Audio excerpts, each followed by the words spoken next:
ഈ തക്കാളി നമ്മൾ വാങ്ങിയത് ഈ ഗ്രീൻ ഹൗസിൽ നിന്നാണ്. ഈ ഒരു പാപ്രിക്കയുടെ വലിപ്പം നോക്കുക, എന്റെ കൈയുടെ അത്രയും ഉണ്ട്. ഈ ഒരു ചെടിയിൽ ഏകദേശം 20 പാപ്രിക്ക ഉണ്ട്. അങ്ങനത്തെ ഒരു 500 പ്ലാന്റ് ആണ് ഇവിടെ ഉള്ളത്. അങ്ങനത്തെ ഒരു 500 ആയിരിക്കില്ല, 1000 ലൈനാണ് എൻ്റെ ബാക്കിൽ നിങ്ങളിപ്പോൾ കാണാൻ പോകുന്നത്. So welcome to a green house in Netherlands.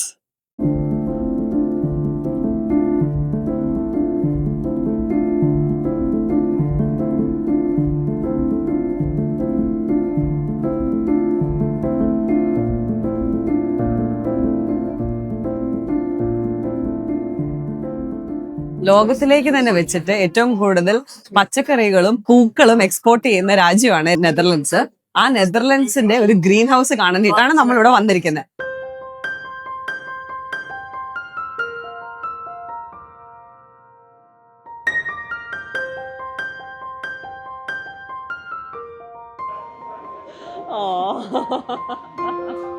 നമ്മൾ ഈ കാണുന്ന കേട്ടോ ടൊമാറ്റോന്റെ. നമുക്ക് അകത്ത് പോയി മറ്റേതുപോലെ കേറി നടക്കാൻ പറ്റില്ല, പക്ഷെ സ്റ്റിൽ ഒരു തക്കാളിയുടെ കൊലയിൽ എന്തോ ഞാൻ നോക്ക്, it's also like 10-20 tomatoes in one bun. ഇത് മറ്റേതുപോലെ തന്നെയാണ്, ഒരു കുഞ്ഞു ഏരിയയിലാണ് അതിന്റെ ചെടി നിൽക്കുന്നത്. എന്നിട്ട് അതിങ്ങനെ മുകളിലേക്ക് പിടിച്ച് കെട്ടിയിരിക്കുകയാണ്. ഒരു ബഞ്ചിലാണ് 10 തക്കാളിക്കുള്ളത്. ആൻഡ് ഇതിന്റെ മറ്റേന്റെ പോലെ തന്നെ ഇടയിൽ കൂടെ ഇങ്ങനെ നടന്ന് നമുക്ക് പിക്ക് ചെയ്യാം. നെതർലൻഡ്സിൽ നമ്മളിങ്ങനെ പരന്നിടുന്നത് സാധാരണ ട്യൂലിപ്പ് ഫീൽഡുകളൊക്കെ അല്ലേ ഭയങ്കര പോപ്പുലർ ആയിട്ടുള്ള നെതർലൻഡ്സ് എന്ന് പറയുമ്പോൾ തന്നെ. അപ്പൊ ഇവിടെ തക്കാളി പാടങ്ങളാണ് പരന്ന് കിടക്കുന്നത്. എത്രയാ നമുക്ക് അപ്പൊ അവിടെ കണ്ടാൽ മനസ്സിലാവും. ഒരു 10x10 സെന്റിമീറ്റർ വീതിയിലാണ് ഒരു തക്കാളി ചെടി നട്ടിട്ടുള്ളത്. എന്നിട്ട് അതിൽ നിന്ന് ആ ചെടി വളർന്ന് ഏകദേശം ഒരു 4-5 മീറ്റർ മുകളിലേക്ക് പോവുകയാണ് ചെയ്തിരിക്കുന്നത്. അങ്ങനെ ഒരു കൊലയിൽ തന്നെ 10-15 തക്കാളികളാണുള്ളത്. അങ്ങനെ ഒരു 500 ചെടി ഒരു ലൈനിലുണ്ട്. അങ്ങനത്തെ ഒരു 500 ലൈനുകളുണ്ട്. ഏകദേശം ഹെക്ടർ കണക്കിന് ഏരിയയിലാണ് കേട്ടോ ഈ തക്കാളി ചെടികൾ ഉള്ളത്.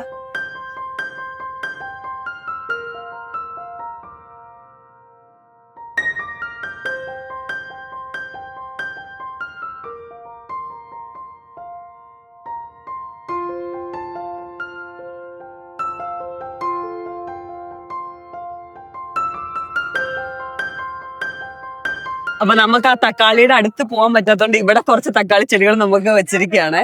ഇങ്ങനത്തെ 7.2 ഹെക്ടർ ആണ് ഇവിടെ ഉള്ളത്. 6.4 ഹെക്ടർ ഇതിന്റെ തൊട്ടപ്പുറത്തും ഉണ്ട്.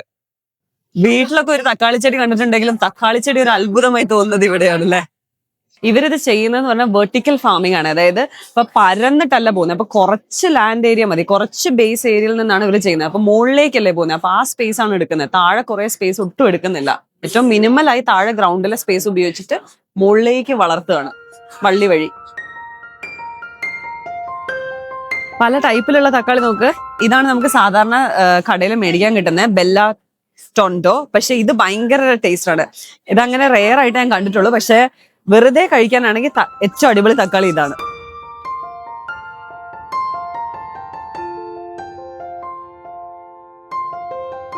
നമുക്ക് ഇവിടെ നിന്ന് ഉണ്ടാക്കിയ തക്കാളിയുടെ ഒരു ഐറ്റം കഴിച്ചു നോക്കാമേ.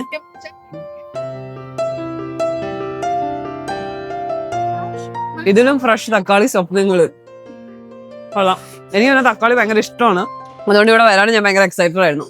ഇനി ഇതിന്റെ ബാക്കിൽ നടക്കുന്നതെന്ന് പറഞ്ഞാൽ അത് എങ്ങനെയാണ് പ്രോസസ്സ് ചെയ്തിട്ട് പെട്ടിയിലാക്കി സൂപ്പർ മാർക്കറ്റിൽ നമ്മുടെ കടയിൽ എത്തുന്നതെന്നും കൂടെ കാണാം. ഇത് ഫുള്ളി ഓട്ടോമേറ്റഡ് ആട്ടോ. അവരെ പാക്ക് ചെയ്ത് വന്നു കഴിഞ്ഞാൽ ഇത് കണ്ടല്ലേ പോകുന്നത്.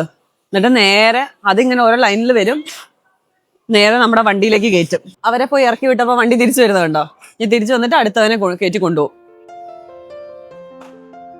അതിനെ നീക്കി ഫുള്ളി ഓട്ടോമേറ്റഡ് ആട്ടോ. ആൾക്കാരൊന്നും വേണ്ട. അതിനെ പിക്ക് ചെയ്ത് ഒരു 10-100 പാക്കറ്റ് ഉണ്ട്. അതിനെ ഗ്രാബ് ചെയ്ത് ഞാൻ അവിടെ കൊണ്ടുപോയി ഇറക്കി വിടും. വളരെ സിമ്പിൾ ആയിട്ടൊരു സിസ്റ്റമാണ്. ചെയിൻ വെച്ചിട്ടാണ് ഇത് ചെയ്യുന്നത്. ചെയിൻ മുന്നോട്ടും ബാക്കോട്ടും പോവാണ് ബേസിക്കലി.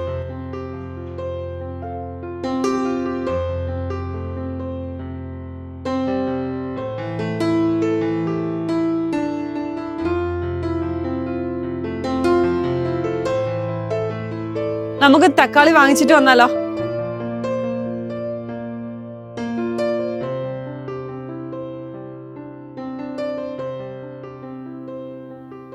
ഈ തക്കാളി നമ്മൾ വാങ്ങിയത് ഈ ഗ്രീൻ ഹൗസിൽ നിന്നാണ്.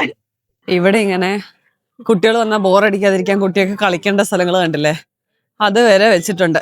അത് നമ്മളിപ്പോൾ നടന്നുകൊണ്ടിരിക്കുകയാണേ. നമ്മൾ ടൊമാറ്റോന്റെ ഗ്രീൻ ഹൗസിൽ നിന്ന് പാപ്രിക്കയുടെ ഗ്രീൻ ഹൗസിലേക്ക് നടക്കുകയാണ്.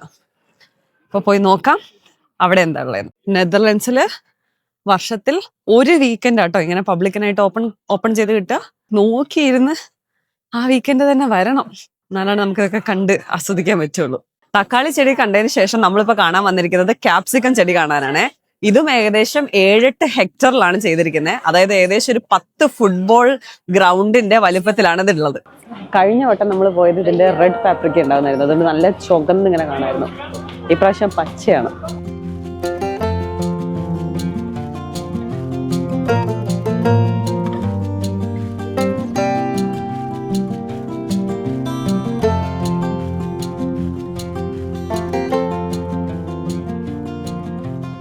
പാപ്രിക്കയുടെ ഞാൻ കൂടുതൽ എക്സ്പ്ലെയിൻ ചെയ്യുന്നില്ല, കാരണം കഴിഞ്ഞ വ്ളോഗിൽ നമ്മൾ അത് ഫുൾ ഡീറ്റെയിൽഡ് ആയിട്ട് പറഞ്ഞിട്ടുള്ളതാണ്. എന്നാലും ഒരു ഷോർട്ട് ഡിസ്ക്രിപ്ഷൻ. ഇത് ഒരു ചെടിയാണ്. അതിന്റെ ബേസിലെ മണ്ണ് നോക്ക്, ഒരു 15x15 സെന്റിമീറ്റർ ആണ് അതിന്റെ ബേസ് വരുന്നുള്ളൂ. അതായത് ലെസ് ദാൻ ദാറ്റ് 10x10 വരുന്നുള്ളൂ. എന്നിട്ട് അവിടെയാണ് 2 പൈപ്പ് വരുന്നുണ്ട്, ഒന്ന് വെള്ളത്തിനും മറ്റത് ന്യൂട്രിയൻസിനും. അപ്പൊ അതിലൂടെ ഇങ്ങനെ ഒരു ഡ്രിപ്പ് ഇറിഗേഷൻ പോലെ സാധനം വന്നിട്ട് അതൊക്കെ വേണ്ട എടുത്തിട്ട് ബാക്കി താഴേക്ക് പോകും. എന്നിട്ട് അത് പിന്നെയും റീസൈക്കിൾ ആവും. പിന്നെ ഈ ഒരു പ്ലാന്റ് ഇങ്ങനെ ബ്രാഞ്ച് ഔട്ട് ചെയ്തിട്ട് അതിൽ നിന്നാണ് ഇപ്പൊ ഇവിടെ ഒരു 20 പാപ്രിക്ക ഈ ഒരു 1.5 മീറ്ററിലുണ്ട്. ഇതൊരു 5 മീറ്റർ വരെ നീളത്തിലാവും. അപ്പൊ ഒരെണ്ണത്തിൽ നിന്ന് എന്തോരെ ക്യാപ്സിക്കം ഉണ്ടാവും നോക്ക്. അങ്ങനത്തെ ഒരു 100-200 എണ്ണം ഈ ഒരു ലൈനിലുണ്ട്. അങ്ങോട്ടേക്കും ഉണ്ട്. അതൊരു 500 പ്ലാന്റ് ഒരു ലൈനിലുണ്ട്. അങ്ങനത്തെ ഒരു 500 ലൈനുകൾ ഉണ്ടാവും. അപ്പൊ അത്രയും പാപ്രിക്കയാണ് ഇവിടെ പ്രൊഡ്യൂസ് ചെയ്യുന്നത് ഈ ഒരു കുഞ്ഞി ഗ്രീൻ ഹൗസിൽ. ടെമ്പറേച്ചർ ഒക്കെ ഭയങ്കര കൺട്രോൾഡായി മെയിൻറ്റെയിൻ ചെയ്തിരിക്കുകയാണ്.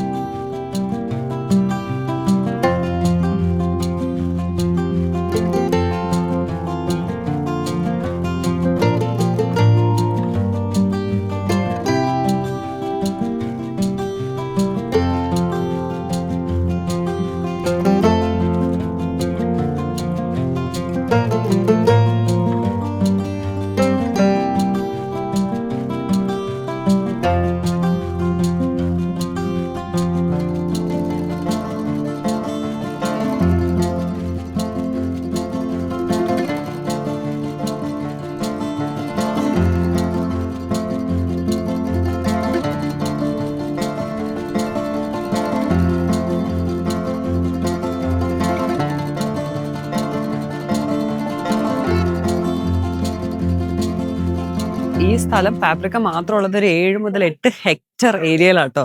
ഏക്കറല്ല, ഹെക്ടർ ഏരിയയിലാണ് ഈ പാപ്രിക്ക ഉള്ളത്. 10 ഫുട്ബോൾ ഗ്രൗണ്ടിന്റെ വലുപ്പമാണ് ഇതുള്ളത്. 10 ഫുട്ബോൾ ഗ്രൗണ്ട് ചേർന്ന് വെച്ച വലുപ്പത്തില് പാപ്രിക്ക. ഇതെന്താന്ന് വെച്ച് കഴിഞ്ഞാല് ഈ പാപ്രിക്ക പ്ലാന്റിനെ അഫക്ട് ചെയ്യുന്ന പെസ്റ്റുകളാണ് ഇവര്. ആ പെസ്റ്റുകൾക്കുള്ള സൊല്യൂഷൻ ആണിത്. അതായത് ബേസിക്കലി നേച്ചറിൽ കാണുന്ന ഉള്ളതിനെ അവര് ആംപ്ലിഫൈ ചെയ്തിട്ട് അത് യൂസ് ചെയ്യാണ്. അപ്പൊ ഈ പെസ്റ്റിനെ അറ്റാക്ക് ചെയ്യാൻ ഇത്രയും സൊല്യൂഷൻ ഉണ്ട്. ബേസിക്കലി ഇതൊക്കെ കണ്ടു കഴിഞ്ഞാൽ മറ്റേ ടെർമൈറ്റ് ചെതലാണ്. അപ്പൊ ചെതല് പാപ്രിക്കേനെ അറ്റാക്ക് ചെയ്യില്ല, പക്ഷെ ചെതലുകൾക്ക് ഈ ത്രിപ്സിനെ തിന്നാൻ പറ്റും. ഒരു മൊത്തത്തിലൊരു ബയോ രീതിയിലാണ് ഇവരിത് കണ്ടെയ്ൻ ചെയ്തിരിക്കുന്നത്. നമ്മൾ എക്സ്റ്റേണൽ കെമിക്കൽസ് ഒന്നും ഉപയോഗിച്ച് പെസ്റ്റിനെ കൊല്ലേണ്ടി വരുന്നില്ല. ഒരു ഓർഗാനിക് സൊല്യൂഷൻ, ഒരു ബയോ വെപ്പൺ തന്നെയാണ് നമ്മൾ യൂസ് ചെയ്യുന്നത്. അപ്പൊ നമ്മൾ നേരത്തെ കണ്ട അത് ഫുള്ളും ഇവിടെ ഇല്ല, കുറച്ചേ ഉള്ളൂ, ഒരു 10 എണ്ണം. അതിനുള്ള സൊല്യൂഷൻ ഇവിടെ തന്നെ ഉണ്ട്. അവരാണ് ഈ ഓരോ അഗ്രോ ബയോയിലായിട്ട് വളർത്തിക്കൊണ്ടിരിക്കുന്നത്.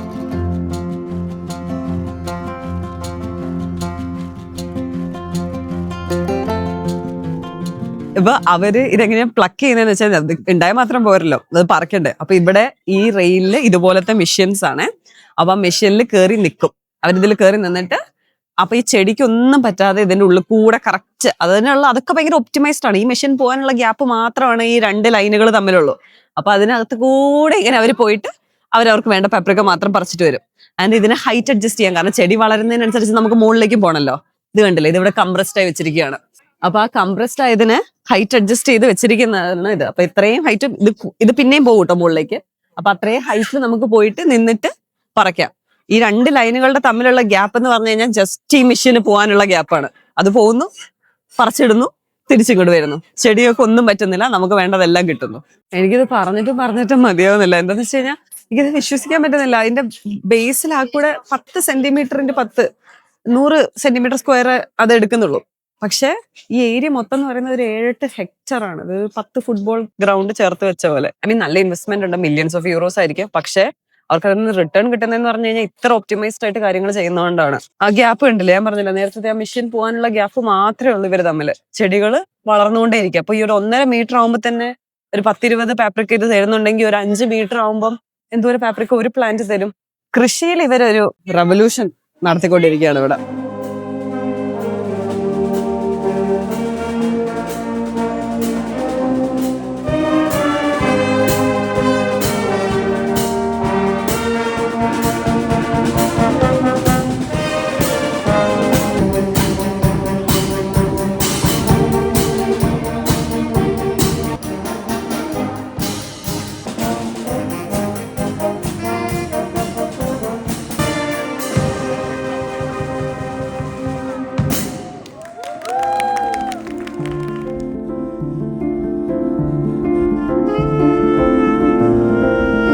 നമ്മളിവിടെ കാണുന്നത് ഈ വിറ്റ്ലോഫ് എന്ന് പറഞ്ഞ പച്ചക്കറി പ്രോസസ്സ് ചെയ്യുന്നതാണ്. അതായത് പാക്കേജിങ്ങിന് തൊട്ട് മുന്നിലത്തെ സ്റ്റേജ് ആണ്.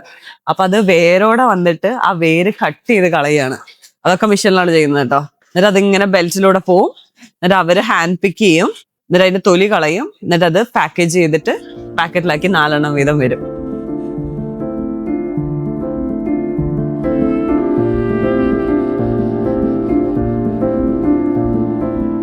അവനെടുത്ത് വെക്കുന്നത് കണ്ടില്ലേ, അതാണ് മൊത്തത്തിലുള്ള പച്ചക്കറി. എനിക്കിത് അത്ര ഇഷ്ടമില്ലാത്തൊരു പച്ചക്കറിയാണ്, പക്ഷെ ഇവർക്ക് ഇത് ഭയങ്കര ഇഷ്ടമാണ്. ഇതിന്റെ മുകളിൽ ഹാം വെച്ച് അതിന്റെ മുകളിൽ ചീസ് ഇട്ടിട്ട് ഇത് ഇവര് ബേക്ക് ചെയ്തിട്ട് ഒരു അടിപൊളി ഡിഷ് ഉണ്ടാക്കും. അതായത് 2 ബെൽറ്റ്സ് ആണ്. മുകളിലത്തെ ബെൽറ്റിലൂടെ ഈ വിറ്റ്ലോഫ് നേരെ പോവും, താഴത്തതിലൂടെ അതിന്റെ വേര് കണ്ടോ വേസ്റ്റ് കളക്ട് ചെയ്യപ്പെടുകയാണ്.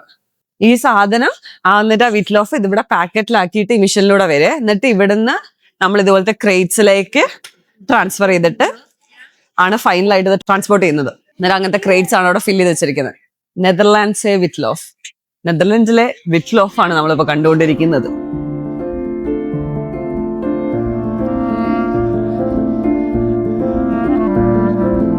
അപ്പൊ ഇവര് മുറിക്കുന്ന റൂട്ടില്ലേ, അത് അവര് നന്നായി കഴുകി ക്ലീൻ ചെയ്തിട്ട് അത് പശുവിന് കൊടുക്കുക ചെയ്യുന്നത്. അപ്പൊ അതും വേസ്റ്റ് ആവുന്നില്ല. അപ്പൊ റൂട്ട് പക്ഷെ തിന്നും, ഇതിലെ ഈ ഫ്ലവർ നമ്മൾ തിന്നും. അപ്പൊ അതുകൊണ്ടാണ് അത് 2 ബെൽറ്റ്സ് ആയിട്ട് പോകുന്നത്. റൂട്ട് താഴേക്കും പോകുന്നു, ഫ്ലവർ മറ്റേതിലെ പോയിട്ട് അത് പാക്കേജ് ചെയ്തിട്ട് അത് വിൽക്കുകയും ചെയ്യുന്നു. ഒരു ബോക്സിൽ ഒരു 3-4 എണ്ണം വീതം.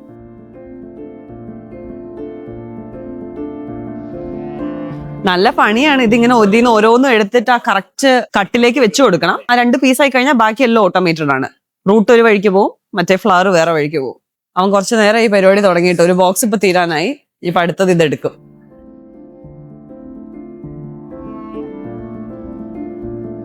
നമുക്ക് വിറ്റ്ലോഫ് ടേസ്റ്റ് ചെയ്യാമേ. ഞാൻ ആദ്യമേ പറഞ്ഞല്ലോ, it's not my favourite vegetable. It's okay, ഞാനത് കുക്ക് ചെയ്യില്ല. എനിക്ക് അത്ര ഇഷ്ടപ്പെട്ട ഒരു ടേസ്റ്റ് അല്ല. അങ്ങനെ ഇത്തവണത്തെ കോമന്റ് കാസൊക്കെ കഴിഞ്ഞു. നമുക്ക് അടുത്ത പ്രാവശ്യം വേറെ ഏതെങ്കിലും ലൊക്കേഷനിലുള്ള വേറെ ഏതെങ്കിലും ഇത് വരെ നമ്മൾ കവർ ചെയ്യാത്ത ഏതെങ്കിലും വെജിറ്റബിൾസ് ഒക്കെ കാണാൻ വേണ്ടി നമുക്ക് പോവാം. കഴിഞ്ഞ വട്ടം നമ്മള് റെഡ് പാപ്രിക്ക കണ്ടു, പിന്നെ പൊട്ടറ്റോസ് സോർട്ട് ചെയ്യുന്നത് കണ്ടു. ഈ വട്ടം നമ്മള് പാപ്രിക്കയും ടൊമാറ്റോ പിന്നെ വിറ്റ്ലോഫും. നല്ല കാറ്റുണ്ട് കേട്ടോ. അപ്പൊ ഈ 3 വെജിറ്റബിൾസ് ആണ് നമ്മൾ കണ്ടത്. അതായത് വർഷത്തിൽ ഒരിക്കൽ ഒരു വീക്കെൻഡ് ആണ് ഇതുപോലെ പബ്ലിക്കിനായിട്ട് ഓപ്പൺ ആക്കി കിട്ടുക. ഇവിടെ ഡച്ചുകാര് അന്നിങ്ങനെ പുറത്തിറങ്ങി സൈക്കിളിൽ ഫുൾ എക്സ്പ്ലോർ ചെയ്യുന്ന ദിവസമാണ്. ഒരു ഗ്രീൻ ഹൗസിൽ നിന്ന് അടുത്ത ഗ്രീൻ ഹൗസിലേക്ക്. സൈക്കിൾ ഉണ്ടെങ്കിൽ ആക്ച്വലി സുഖമായിരുന്നു. നമുക്ക് നല്ല ദൂരമുണ്ട്. അതുകൊണ്ട് നമ്മൾ നമ്മുടെ ഫ്രണ്ട്സ് രജനിയുടെ അശുതോഷിന്റെ കൂടെ വന്നിരിക്കുകയാണ്. അവർക്ക് ഭയങ്കര ഇഷ്ടമായിരുന്നു ഇത് കാണാൻ പോണം. കഴിഞ്ഞ പ്രാവശ്യം നമ്മുടെ വ്ളോഗ് കണ്ടപ്പോൾ മുതൽ പറയുന്നായിരുന്നു. അങ്ങനെ നമ്മൾ ഈ പ്രാവശ്യം വന്നു. നമ്മൾ വാങ്ങിയത് നോക്ക്. ഇവിടെ ഹോഴ്സ് മനാച്ച് കാണാൻ വന്നപ്പം അവിടെ ഒരു പെയിന്റിങ് കിട്ടി. ഫ്രോസൺ നെതർലൻഡ്സ്, ഫ്രോസൺ കനാലില് ലവ് ഇറ്റ്. രസമില്ലേ? ഇഷ്ടപ്പെട്ടോ? ലവ് ഇറ്റ് ഫസ്റ്റ് ആയിട്ട് ഞങ്ങൾക്ക് 2 നിങ്ങൾക്ക് ഇത് ഇഷ്ടപ്പെട്ടെങ്കിൽ കമന്റ് ചെയ്യണേ.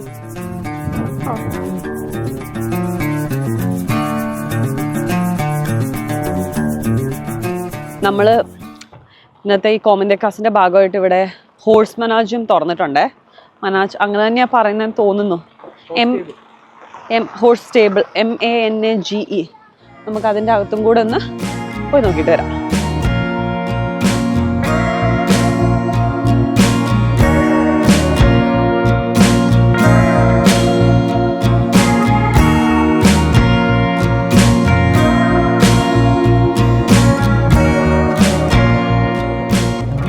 അവർ പുറത്താണ് ഉള്ളത്. പക്ഷെ ചിലപ്പോൾ വിന്ററിലൊക്കെ തണുപ്പാകുമ്പോൾ അവർ ഇവിടെ ആയിരിക്കും. ഉള്ളിലേതാ വന്ന് റൗണ്ട് അടിച്ചപ്പോൾ നമ്മുടെ അടുത്തേക്ക് വരും.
ഫ്ലാൻ ലൈൻസ് ആണ് നമ്മൾ കാണുന്നത്.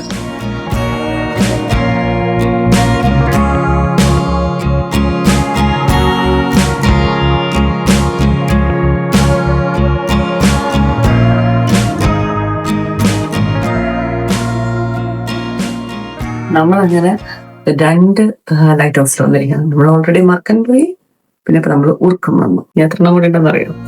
1 കൂടി ഉണ്ട്. അപ്പൊ നെക്സ്റ്റ് ടൈം അടുത്തൊരു വീഡിയോ ആയിട്ട് കാണുന്നവരെ ബൈ ബൈ ഫ്രം അച്ഛനത്.